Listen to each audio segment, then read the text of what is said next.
दोस्तों, अगर मैं आपको ऐसी इंटेंस सिचुएशन में कि आपको कोई आपके घर या गांव से कहीं दूर ले जाए और वहां पर ले जाके आपको छोड़ दे, जहां की लोकल लैंग्वेज भी आपको न पता हो, और आप फिर आपकी उस समय मनोस्थिति क्या होगी, और वहां से आप अगर घर वापस जाना चाहते हैं, चलिए मैं आपको एक चांस देता हूं कि कोई आपकी लैंग्वेज बोलने वाला मिल जाए, वहां पे कोई आपकी लैंग्वेज बोलने वाला मिल जाए और वो ये कहे कि चलो मैं आपका रिटर्न टिकट करा दे रहा हूं और आप सही से घर पे पहुंच जाएंगे, तो आप क्या कहेंगे? क्या आप मना करेंगे उसको? तो हेलो दोस्तों, मेरा नाम है सूर्य और आप देख रहे हैं मोटिवेशन बीट्स। आज की मोटिवेशन बीट्स में हम बात करने वाले हैं डोसा प्लाजा के सीईओ गणपति प्रेम जी के बारे में। जी हाँ दोस्तों, प्रेम गणपति जी के बारे में आज इस वीडियो में हम जानेंगे। तो चलिए वीडियो को कर देते हैं स्टार्ट।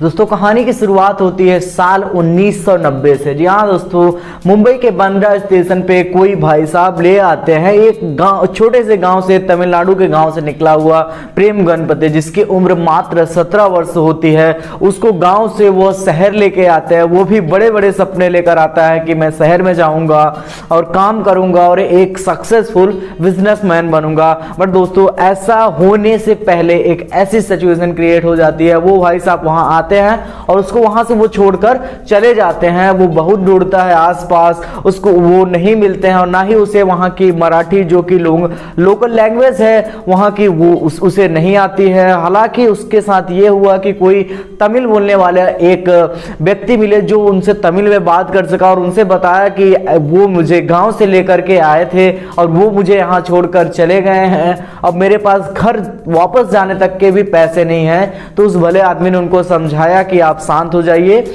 और आप बैठिए, मैं आपके जाने का रिटर्न टिकट करवा देता हूं। तो पहले तो प्रेम गणपति को बहुत ही प्रसन्नता हुई कि मैं अपने घर वापस पहुंच जाऊंगा। फिर बाद में उसने सोचा कि मैं घर से आया किस लिए था।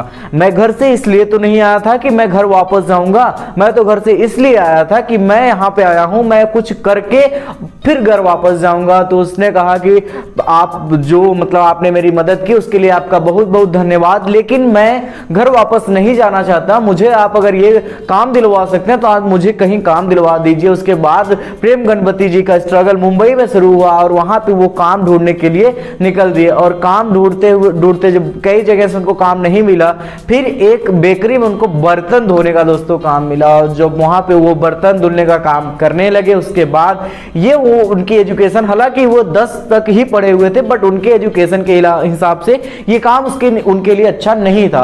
उन्होंने इसके बाद इस काम को बाद में छोड़ करके एक टी स्टॉल में काम करना शुरू किया और वहां पे उनको काम मिला वेटर का। जी हाँ दोस्तों, और वेटर का काम मिलने के बाद वहां पे इन्होंने डायरेक्ट जो है कि ग्राहकों के संपर्क में आकर इन्होंने ये सीखा कि हर एक कस्टमर को उसके हिसाब से चीजें प्रोवाइड करवाना, उससे अच्छे से बिहेव करना और कस्टमर के साथ रिलेट कर पाना, ये उनकी खास बात हो गई। और दोस्तों, वहां पे इनको बतौर सबसे ज्यादा जो है कि टिप मिला करते थे। ये ऐसे वेटर थे वहां के कि इनको सबसे ज्यादा टिप मिला करते थे और लोग ढूंढते थे।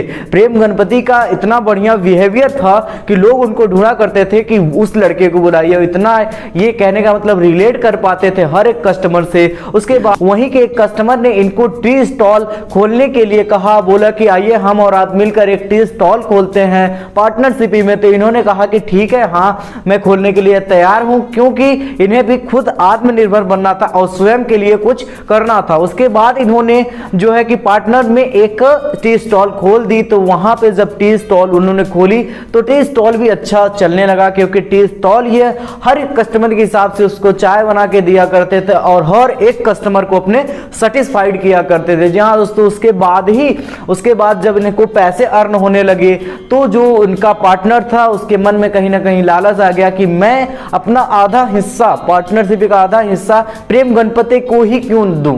उसके बाद इन्होंने किसी को एक पैसे पे बतौर सैलरी पे रख लिया और इनको वहां से निकाल दिया। तो दोस्तों, ये तब भी नहीं रुके और तब भी नहीं हार मानी कि मुझे कहीं ना कहीं एक फिर से जहां से शुरू किया था फिर वहीं पे आके खड़े हो गए। तो फिर इन्होंने कहा कि जब मैं दूसरे के बिजनेस को जीरो से इतनी ऊपर ले जा सकता हूं तो मैं अपने खुद के बिजनेस को क्यों नहीं बढ़ा सकता। उसके बाद इन्होंने वासी रेलवे स्टेशन पे जाके इनके पैसे कुछ मात्र 1000 के आसपास ही थे, पर इन्होंने कहा कि मैं इतने में क्या कर सकता हूं। तो इन्होंने वहां इडली और डोसा बनाने का काम करना शुरू किया और लोगों को कहीं ना कहीं ये अच्छा डोसा और इडली प्रोवाइड करवा पाते थे, तो लोग इनसे एक बार जुड़ जाने पे इनके पास ही आना पसंद करते थे। उसके बाद इन्होंने वेराइटीज पे ध्यान देना शुरू किया और ये ऐसी वेराइटीज इन्वेंशन करते थे क्योंकि ये चाहते थे कस्टमर कहीं और न जाए और हमसे ही जुड़े रहे। उसके बाद इन्होंने 27 से 25 से 30 कह सकते हैं कि ऐसी रेसिपीज तैयार की, इतनी लजीज होती थी वो खाने में डोसा कि जो एक बार खा ले वो ढूंढता इनके पास चला है। उसके बाद इन्होंने किसी ने कहा कि एक नया मॉल खुल रहा है और वहां पे आप अपना आउट स्टॉल लगाइए और वहां पे कहीं ना कहीं अपने बिजनेस को आप आगे बढ़ाइए। ये कहने का ये कदम तो उनके लिए थोड़ा रिस्की था, लेकिन जीवन में आगे बढ़ना है दोस्तों तो रिस्क तो लेना पड़ेगा और वो लिया प्रेम गणपति जी ने। और उसके बाद वहां जब वो मॉल में पहुंचे तो वहां से इनकी प्रसिद्धि और भी बढ़ गई और वहां पे इनकी रेसिपीज की इतनी चर्चा हुई, ये दूर तक लोग इनको जानने लगे। उसके बाद कहीं ना कहीं ये शुरुआती अपने 5 सालों में ही 26 से ज्यादा आउटलेट्स खोल चुके थे और इनके 4 से अधिक देशों में इनके आउटलेट्स खुल गए थे, जिसमें से ओमान, यूएई और सऊदी अरब जैसे देश भी शामिल थे। और आज दोस्तों डोसा प्लाजा एक ब्रांड की तरह पूरे देश में देखा जाता है और आज इसकी 72 से ज्यादा आउटलेट्स भारत में अपने खुल चुकी है। तो सोचिए दोस्तों, एक बार इमेजिन करिए कि कोई अगर आदमी जिसके जेब में घर वापस जाने तक के पैसे नहीं थे और वो अपनी जिद से रुका कि नहीं मैं यहां पे रुकूंगा, मैं वापस जाने के लिए नहीं आया हूं, मैं कुछ करने के लिए आया हूं। दोस्तों अगर आपका शुरू में जवाब अगर था कि हां अगर कोई मुझे रिटर्न टिकट बना के दे दे तो मैं घर जाऊं,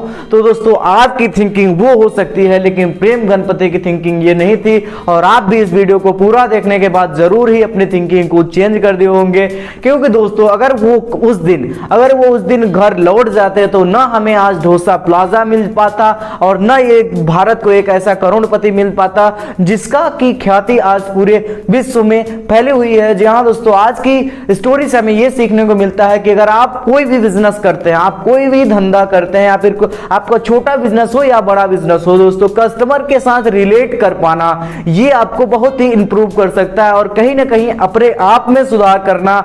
उन्होंने अपनी रेसिपीज में सुधार किया, अलग अलग वेराइटीज के नूडल्स, चटनियां या फिर अलग अलग चीजें बनाई और रेसिपी में इन्वेंशन किया और जो कि लोगों को बहुत पसंद आई और लोग उनके साथ जुड़े। यहां दोस्तों अगर आप भी कुछ करते हैं तो उसमें इन्वेंशन करिए, कुछ अलग करने का प्रयास करिए। जब तक आप वही घिसी पीटी चीजें देते रहेंगे तो लोग भी आपके साथ जुड़ना पसंद नहीं करेंगे और अगर सारी चीजों से हट के आप कुछ उनको स्पेशल प्रोवाइड करवाएंगे तो लोग भी आपके साथ जुड़ना और कस्टमर बनना पसंद करेंगे। तो आज की वीडियो से हमें क्या सीखने को मिला दोस्तों कमेंट सेक्शन में जरूर बताइएगा और वीडियो पसंद आई हो तो वीडियो को लाइक, शेयर और सब्सक्राइब करना चैनल को बिल्कुल भी ना भूलिए। बहुत जल्द मिलेंगे नेक्स्ट वीडियो में, तब तक के लिए धन्यवाद।